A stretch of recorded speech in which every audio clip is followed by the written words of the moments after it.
It's the 23rd of June, Rabbi Furst, Heshbon Hanefesh, Havos, Halavovos. Thank you. As we mentioned, this is Rabbi Shlomo first here, Yeshiva Salman Avshi here, Shalom care of Zoom. And our first year this morning, as we mentioned, learning in Havos Halavovos, Shar Heshbon Nefesh, the 12th of 30 spiritual accountings. And we'll continue on now. Good. Let's see. So we should be in the paragraph on the second page of the document, Va'od, I believe. Correct? And furthermore, Yeah. Shahanahag Su B'Vri Osav V'Chalav V'Chayav Umotso. Okay, I need help with this. Shehan Hagto is his custom, Or his behavior. Good, right? Good. his behavior. V'Vri Oso with his creator. Um, no, this is with his health. With his health. Oh, with his health. Uh, uh, V'chalav, and he goes. This is from V'cholam and his sicknesses. His sicknesses. The chayiv and his life. Umoso, I don't know. Oh, and his death. Correct, that's right. Einena birtzonecha velo birshusach. It's not with his desire, and not In his control. It's not within his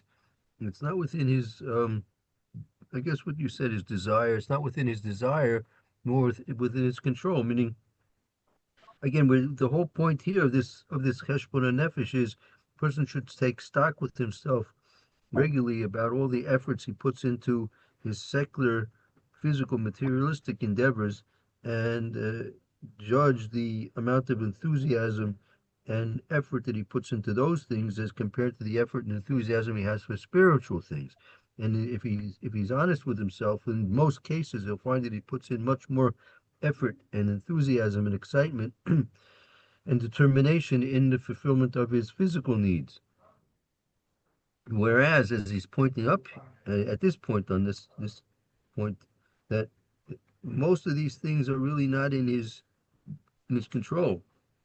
His health, whether it be healthy, whether he'll not be healthy, whether he'll live, whether he won't live, all these things are really not up to him. He can take certain precautions, right, within limits, but in the general, the big picture, it's not really within his control. So he's spending a lot of effort on something which is not really within his control. And in contrast, when it comes to his spiritual welfare, that's entirely within his control. The only one that's going to have any bearing on his spiritual welfare is himself. Right? There's nothing predetermined about his spiritual welfare. That's completely left up for the person through his free will to decide to do things to benefit his spiritual welfare. And nevertheless, it's many times sorely neglected in terms of the efforts he puts into achieving his spiritual goals and aspirations.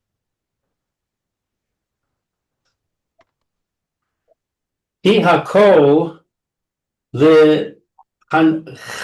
lehanhagta borech, yis Allah, because all of his behavior, what is borech? Hagos, Borech Yisala. All these matters that we spent his being healthy, his not being healthy, his being alive, his not being alive. All these matters are right according to the um, decisions of a Kadosh Baruch Hu, his creator.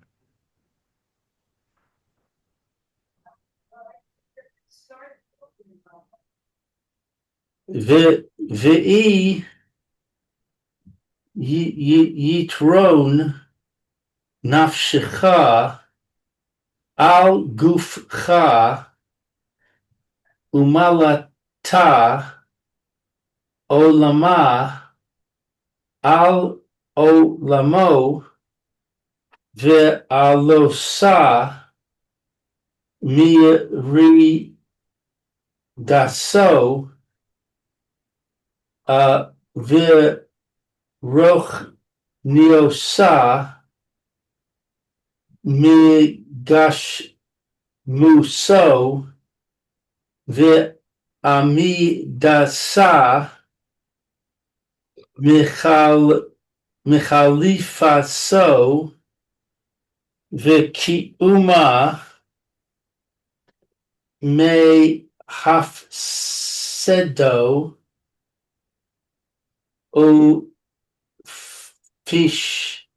ufash tosa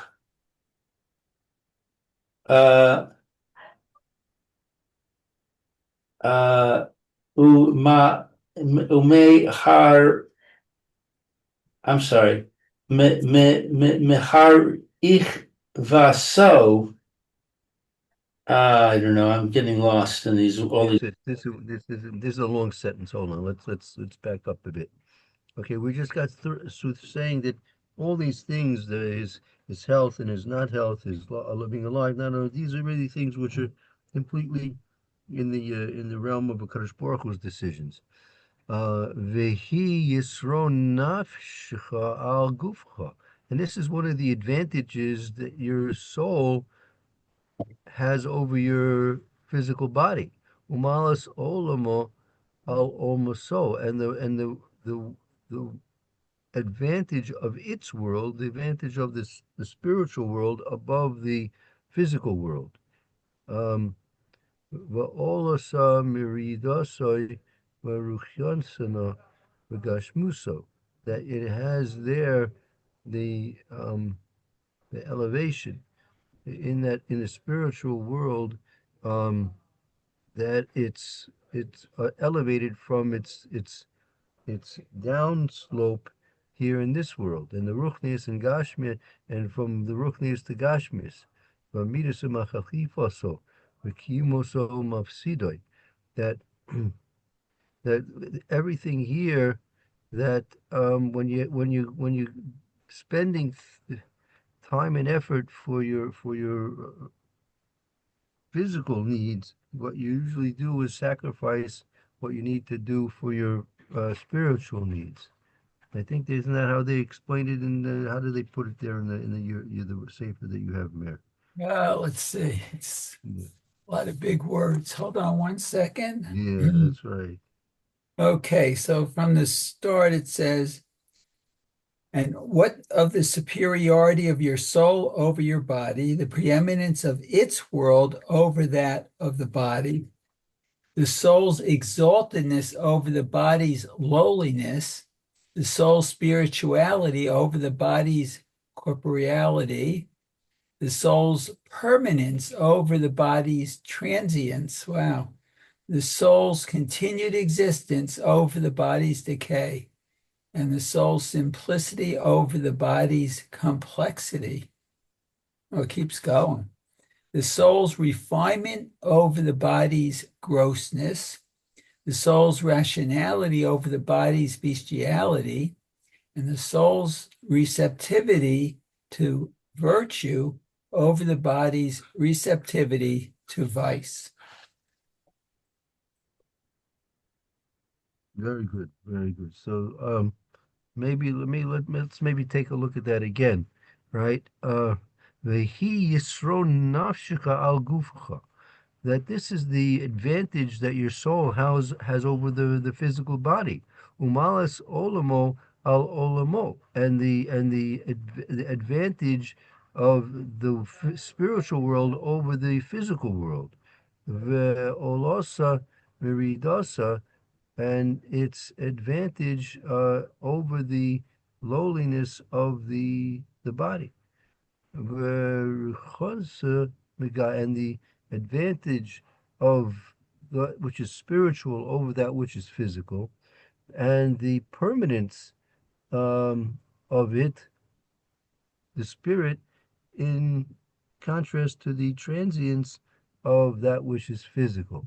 Machlifaso ikiyumo nafsidai, and from the when you are expending that for the Gashmias, you many times lose that in Ruknias, and it has Pushtas. There's a simplicity to it. There's a basic fundamental aspect of the soul, the neshama, more than the complicated complexness of the goof itself. Vidakas atzma ma'achavav, and the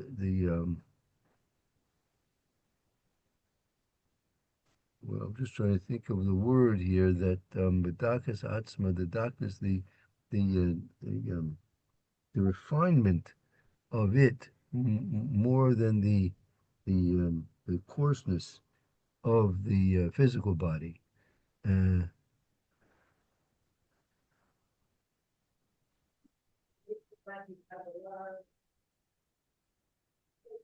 Right.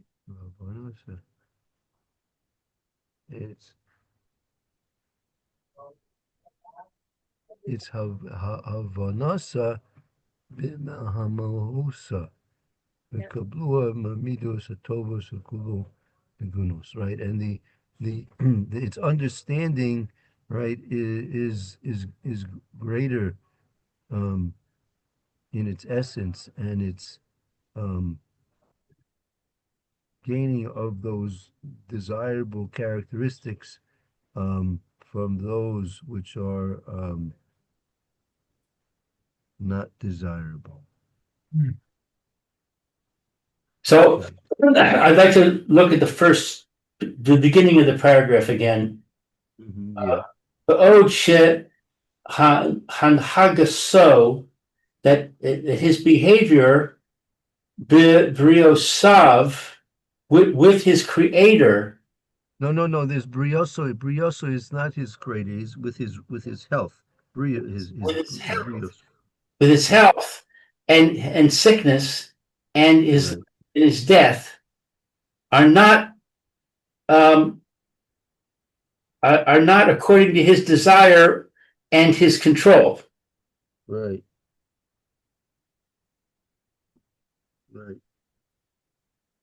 Because all of his behavior, all is the behavior of his creator. It's all through the Anhagas Boyer Yisal. It's all through the direction. I think they're through the direction rather than behavior. The Anhagas, the Manig, the Anhagas, the direction of his creator. Okay, so the point that it's trying to make is that these physical things, sickness and health, life and death, are not under a person's control. They're under the control of Hashem. Right. And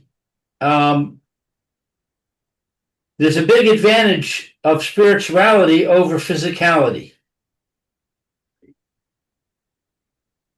for all of these different aspects of it. Right. Right. So if a person's going to invest time and energy and effort in something, he should put his primary time, effort, and energies into the spiritual, because that's going to be, first of all, it's going to be within his control. It's going to be effective. It'll be lasting, and it'll be something which will or benefit him. In So, contrast to the efforts he puts into physical things. so if a person is working on his physicality, he's working on uh, his health and his I guess his wealth, um, he's really wasting his time. Uh, Not completely wasting his time, but the, the point being made here is that a person should realize that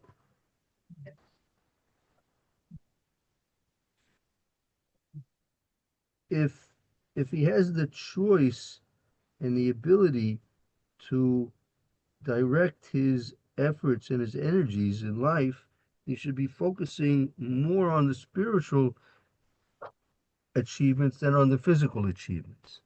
That's what he's trying to point out over here. And the way to do that is to learn Torah. Well, yeah, I mean that's the golden rule of ruchnius. The golden rule of spirituality is to begin with the learning of Torah, and that carries you throughout all the various different levels of achievements that you're able to achieve through your learning. Right. So that's the primary investment that a person should be making. Right. Correct. Okay. Ve'im ata noheg b'charitzos hazos v'ha ha tidlos hazos uh betik That's the his. That's the his. I think this hishtadlus. v'hishtadlus. Okay, so if you behave uh b'charitzos is according to your desire, Well, this charitzus is with enthusiasm and eagerness. eagerness. Uh, uh, for for this effort, uh, uh, to repair, but tiknas. Yeah, well, but tekanas gufcha, meaning if imata noig berechitzas hazos, if you're going to be behaving with this amount of enthusiasm and efforts, ishtadlos, in the tekanas gufa, in the maintenance, this is, I would say, maintenance of your physical body.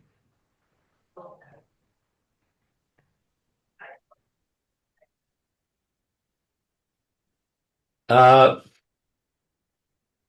Im pechitoso. What is pechitoso? With its um, uh, uh, like with its um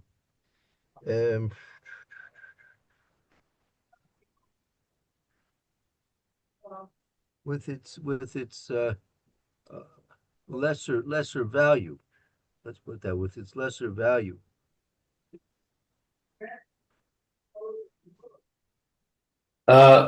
Uginu so uh, and theft.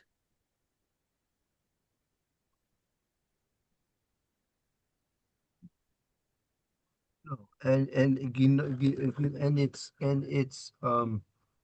it's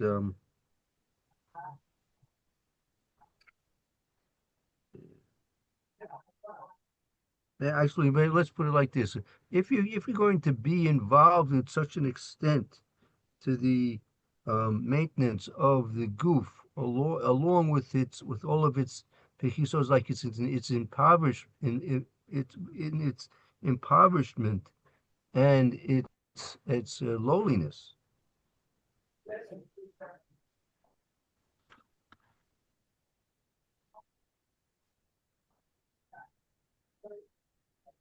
Uh, and with chalish oscha ha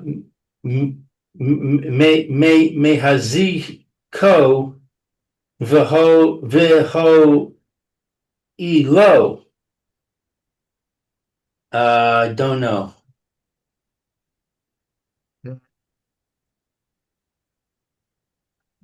With what these efforts that you're putting forth for the maintenance of the goof, along with its or in spite of its impoverishment and its lowliness, uh, with all these efforts that you are putting forth, it's along with your own weakness. Meaning, if along with all your weakness, it nevertheless does mischaziko, it does gain strength, and it does bear some fruits to the recipient who receives your hard work of putting forth efforts to maintain the goof in spite of its impoverished state and low state of what it is actually is, and nevertheless you, along with all your own personal weaknesses, you're investing great amounts of time, and those amounts of time do in fact pay off, right? So you see, you're spending your time and your efforts to help maintain the goof, which is really a impoverished um, partner in your existence. uh, and you're doing that in spite of your weakness to have anything change over it, and nevertheless you do see that it has an effect, right? Your efforts do have an effect on the goof, right? So if you see and experience that the physical body does gain from your menial efforts to help it along in spite of its lack, and you see this minimal effort that you could put into maintaining the roof does pay off, right?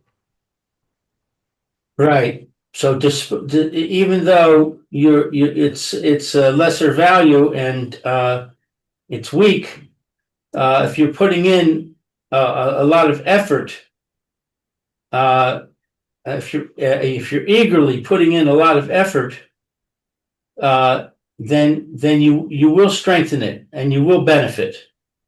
Right. So you see, right, exactly. You do see that there's going to be eventual uh, fruits to your labors, in spite of all the things we've been talking about. Kama atar chayev she tisnahag bo. how much are you obligated uh, uh, to behave like this? Yeah, oh, so how much more so are you obligated, right? Uh, Min haritzus v'ishtadlus, with your eagerness and your efforts, b'takanas nafshika, in the maintenance of your spiritual um uh aspects.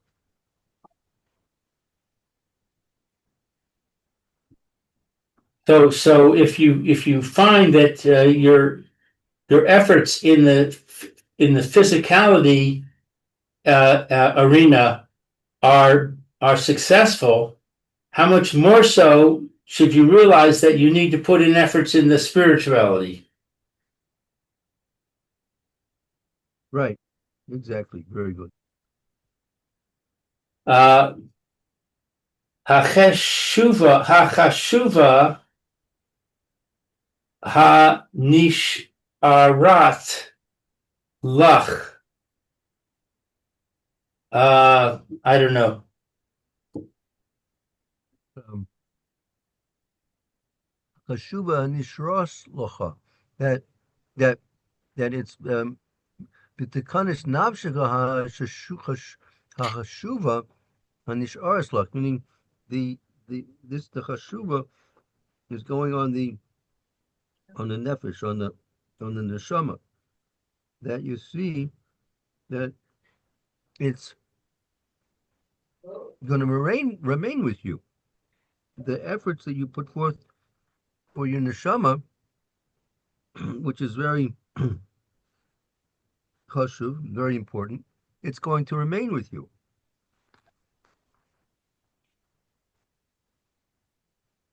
Asher tavis lehanhig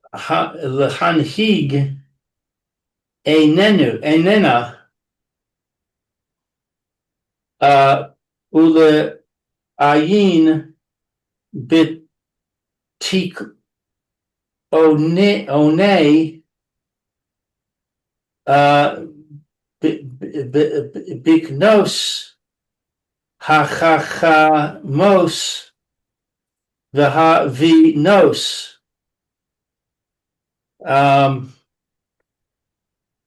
That you're commanded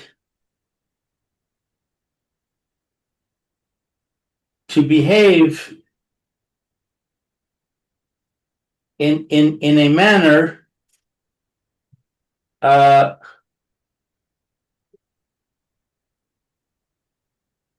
the ayin, I don't know. Um, that bitikunai bitikanis hachamos v'havinos, like this, meaning your efforts when you direct your energies towards your neshama. Um, so you have to evaluate how much enthusiasm and effort you're putting forth towards the maintenance of your neshama, which you are commanded to be behaving that way towards it through various different means of wisdom and understanding.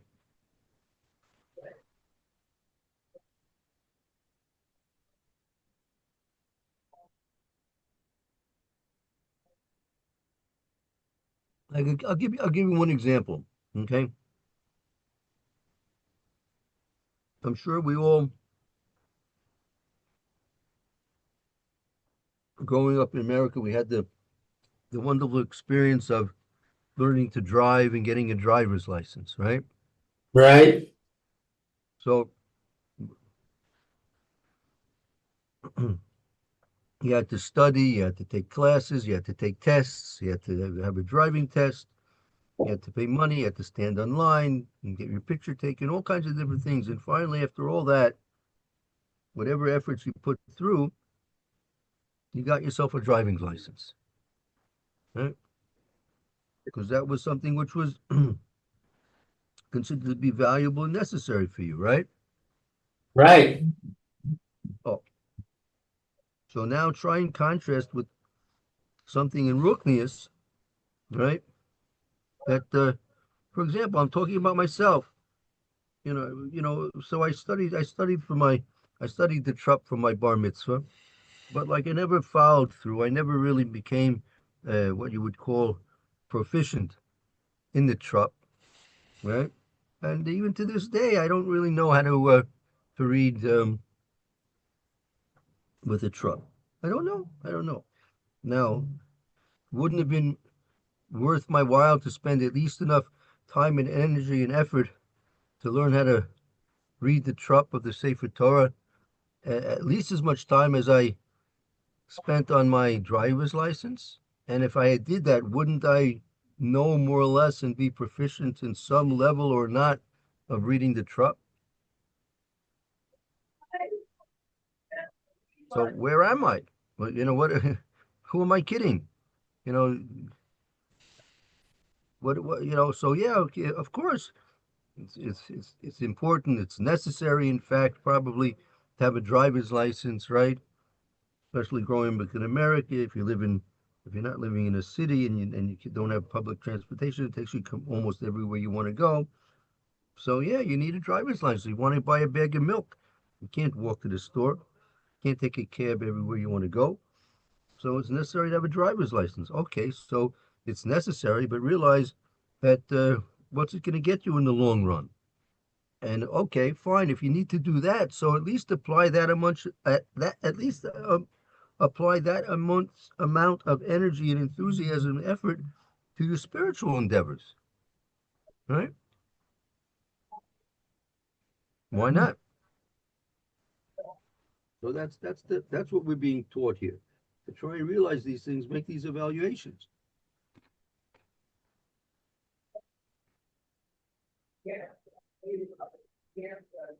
Okay. What is this Kaf Mem Shin? As Kemosha Kusav, as it is written. This is a pasuk. As it is written, MS Kana Ve'al Timchar Kina Chachma Kina Beina Bene.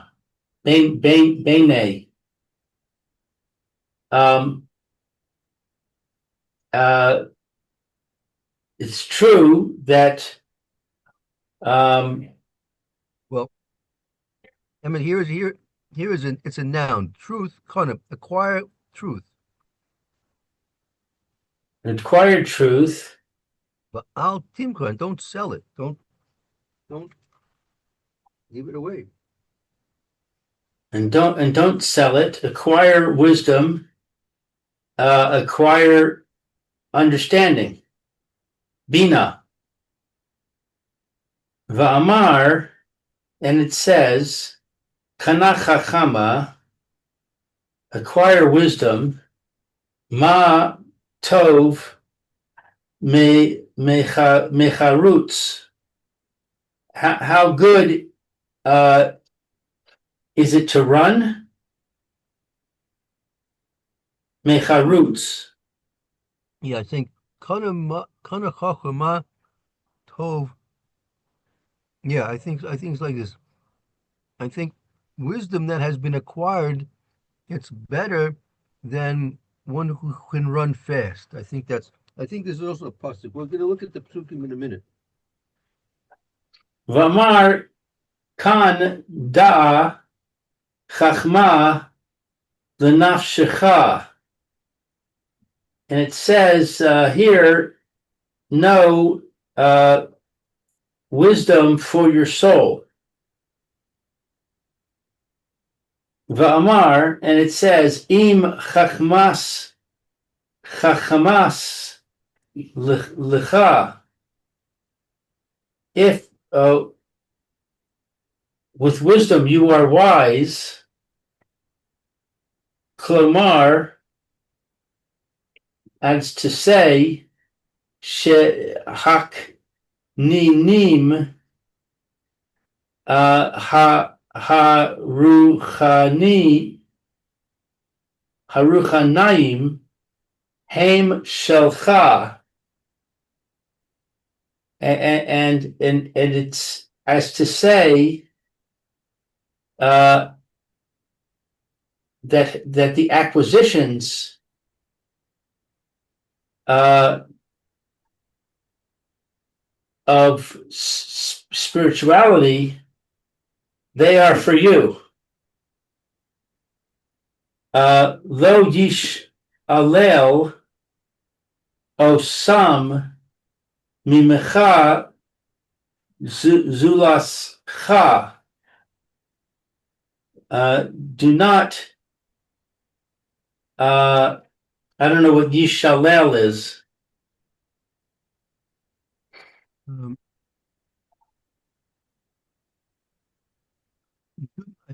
Yishalel usually like means to loot, right? You shouldn't.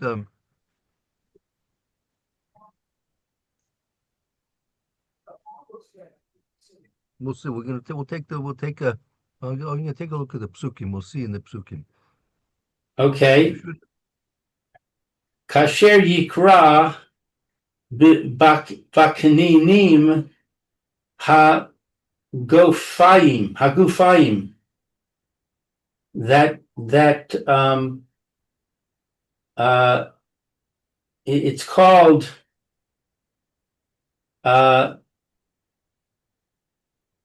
acquisitions of the body. Asher yikroa b'kinyanim hagufayim. Okay, well, let's take. Yeah, well, let's the kolomer. After bringing the psukim down, so kolomer this means to say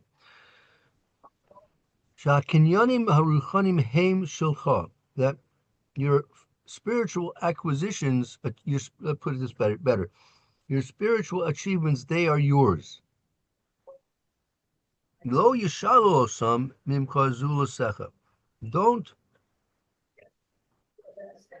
don't forsake them, right? Um,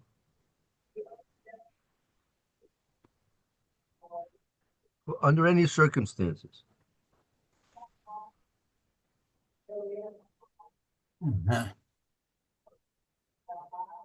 And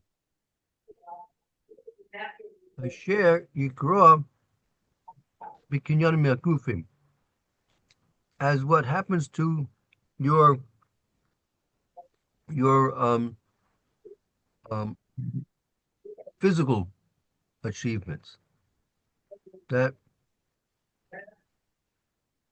I think it's like this. It means to say like this, Kaloimer, your your spiritual achievements, they are yours, and they will not be um, um, stolen from you for any under any circumstances, as which will happen as that happens with your physical acquisitions, your physical achievements.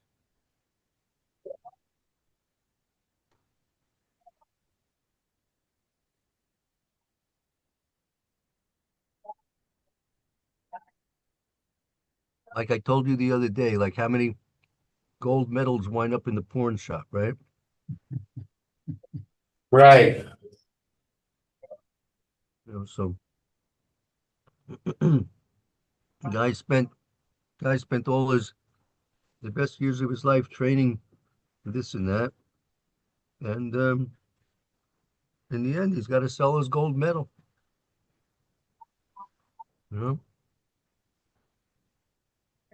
You know, sometimes you can make it big. George Foreman, you can make roasting pans and stuff like that.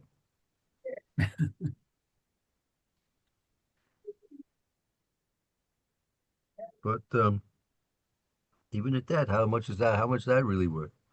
So, but your spiritual achievements, that's what you have forever and ever, and they won't leave you. Okay, maybe let's look at some of these psukim. I think these are mostly psukim in Mishlei. Let me see if I can find a few for us to begin with. Um,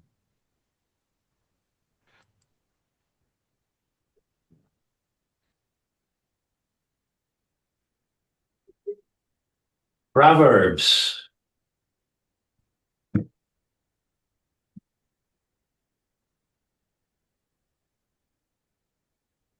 Right. I think that's in right in Mishlei Chav Gimel. Tough, 23.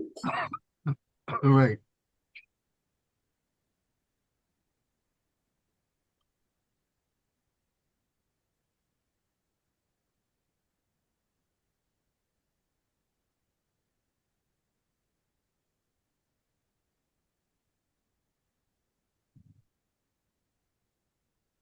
It says Emes Kane Baal Timchar. Right. You should acquire truth and don't sell it. What are you on, Rabbi? That should be Chav Gimel. Pasuk Perik Chav Gimel. Pasuk Chav Gimel. Pasuk Chaf Gimel. Right. Got it.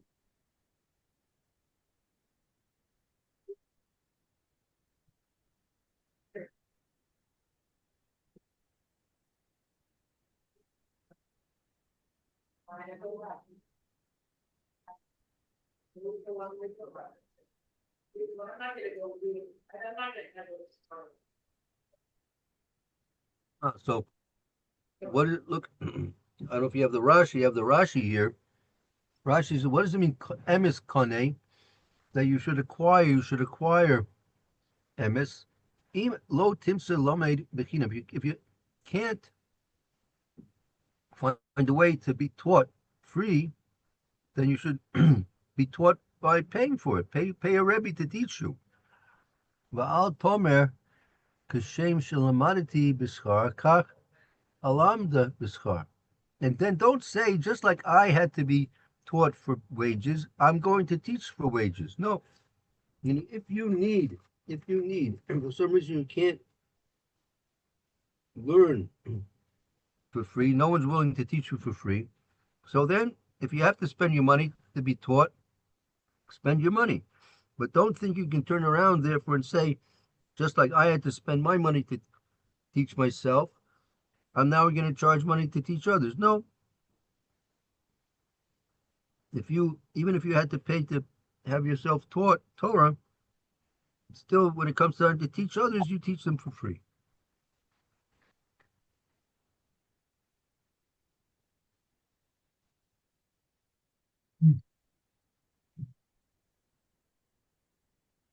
In 1 minute.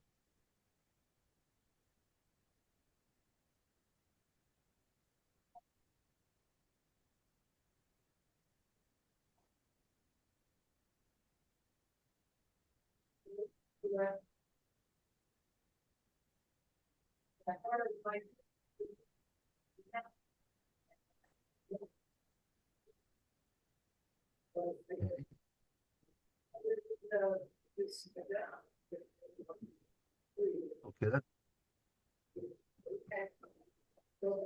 I'm not sure what's the proof. I'm not sure what's the proof coming from this pasuk. Mhm.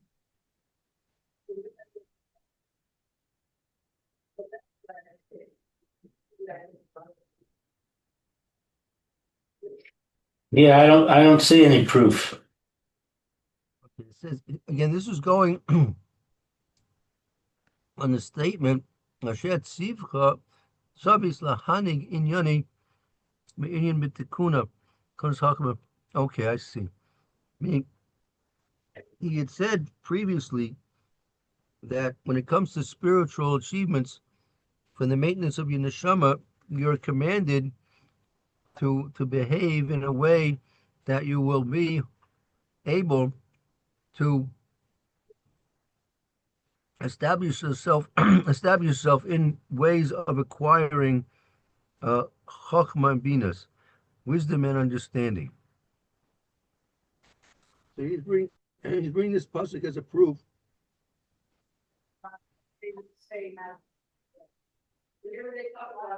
That you see, you're commanded to, if necessary, even buy emes, which means, what does it mean? And Rashi explains, what does it mean buy emes? You have to hire yourself a Rebbe, so you hire yourself a Rebbe. Okay. Until we have a few more psukim to do, maybe we'll leave that for tomorrow. Okay. Let's just make a note where we left off here in the middle of these psukim. So pick up and look at these psukim again a bit more deeply tomorrow, Mitzvah Hashem. Thank you, Rabbi. Okay. Thank you, Lou. Thanks for the reading. Shayach, Lou. And thank you, Meir. We'll take a little break here and we'll start the Shir and Mr. Brewer shortly.